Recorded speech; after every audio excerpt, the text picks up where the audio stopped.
ဘောလုံးပရိသတ်တော်များက FIFA ကလပ်ကမ္ဘာ့အဖွင့်ပွဲစဉ်ကိုကြည့်ပြီးတော့ဒီအာဂျင်တီးနားတိုက်စစ်မှုလီယိုနယ်မက်ဆီကို FIFA ရဲ့မွေးစားသား FIFA ရဲ့သားဆိုပြီးတော့ဆွဆွဲနေကြပါတယ်ဒီလိုမျိုးဆွဆွဲတာဟာဟိုးအရင်တွေကရှိတယ်ဒါပေမဲ့လည်းမက်ဆီကသူကိုယ်တိုင်လည်းတစ်ဖက်မှာခြေစွမ်းကောင်းတွေပြသနိုင်ခဲ့တဲ့အတွက်ဒီစကားကိုမက်ဆီပရိသတ်တွေကလည်းပြန်ပြီးတော့ခြေပားခဲ့တာမျိုးရှိတယ်ဒါပေမဲ့ FIFA ကလပ်ကမ္ဘာ့ဖွင့်ပွဲစဉ်မှာမက်ဆီလုပ်ခဲ့တဲ့အပြုအမူတစ်ခုကိုဒီကွင်းလယ်တိုင်းကဘာအရေးယူမှမလုပ်တဲ့အခါမှာတကယ်ပဲမက်ဆီယာ FIFA ရဲ့တာလီလာဆိုပြီးတော့ထင်မြင်ယူဆခြင်းစရာတော့ကောင်းလာခဲ့တယ်ဒီပွဲက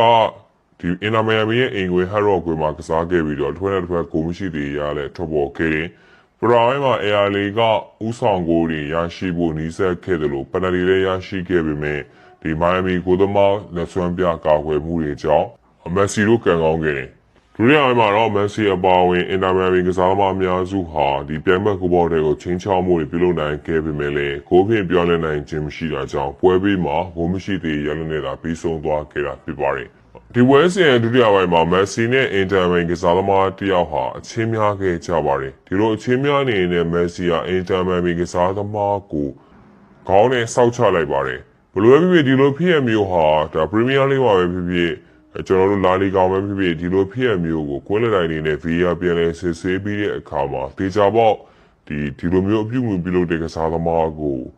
action တစ်ခုကိုယူရမှာပါဒါပေမဲ့ဒီပွဲမှာလည်း VR ပြန်ကြည့်တယ်နောက်ပြီးတော့တေချာကွင်းလယ်တိုင်းကစစ်ဆေးမှုတွေပြုလုပ်ခဲ့ပေမဲ့လည်း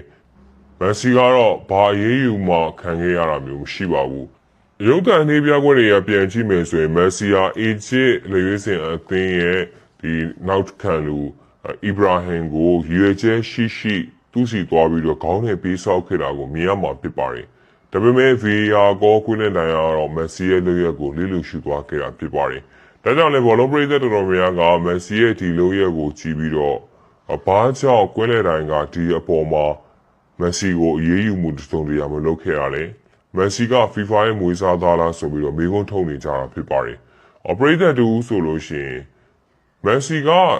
ဒီကမ္ဘာပေါ်မှာလက်ရှိ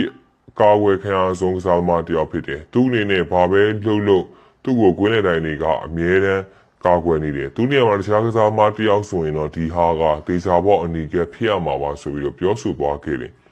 အခြားပြည်သက်တယောက်ကလည်းတေချာပေါက်အနီးကဖြစ်ရမှာပါဘာကြောင့်လဲဆိုတော့သူကရွယ်ချက်ရှိလုပ်ခဲ့တယ်ဆိုတာသူရဲ့မျက်နှာမှာထင်ရှားနေပါတယ်ဒီအပေါ်မှာကွင်းလယ်တိုင်းကဘာလို့လေးလူရှုခဲ့တာလဲဆိုပြီးတော့ပြောဆိုသွားခဲ့ပါတယ်အခြားပြည်သက်တူကလည်းဒီလောက်လောက်တာတော့သူကဘာကမ်းမှဘာလို့အပြောင်းမခံခဲ့ရတာလဲမက်ဆီကို FIFA ကပါစားပေးရလားဆိုပြီးတော့မေးခွန်းထုတ်သွားခဲ့ပါတယ်အခြားပြည်သက်တူကလည်းတခြားကစားသမားရဲ့အတွက်ထုတ်ထားတဲ့ဘောလုံးဥပဒေနဲ့မက်ဆီအတွက်ထုတ်ထားတဲ့ဘောလုံးဥပဒေနဲ့မတူဘူးတော့ဒီလိုဖြစ်ရမျိုးဆိုလို့ရှိရင်တေချာပေါက်တခြားကစားသမားဆိုလို့ရှိရင်ထုတ်ပယ်ခံရမှာပါဒါပေမဲ့မက်ဆီကျတော့ဘာကြောင့်ထုတ်မခံရတယ်လဲဆိုပြီးတော့မေးခွန်းထုတ်သွားခဲ့ပြန်ပါတယ်အခြားပြည်သက်တူကလည်းမက်ဆီရဲ့လုပ်ရဟာတော်တော်လေးကိုရဲလိုပါတယ်တေချာကြည့်ပါသူ့အနေနဲ့တေချာပေါက်အနီးကပြခံရမှာပါတခြားကစားသမားကဒီနေရာမှာဆိုရင်ဓာတ်ရိုက်အနီးပါပဲဆိုပြီးတော့ပြောဆိုသွားခဲ့တာဖြစ်ပါတယ်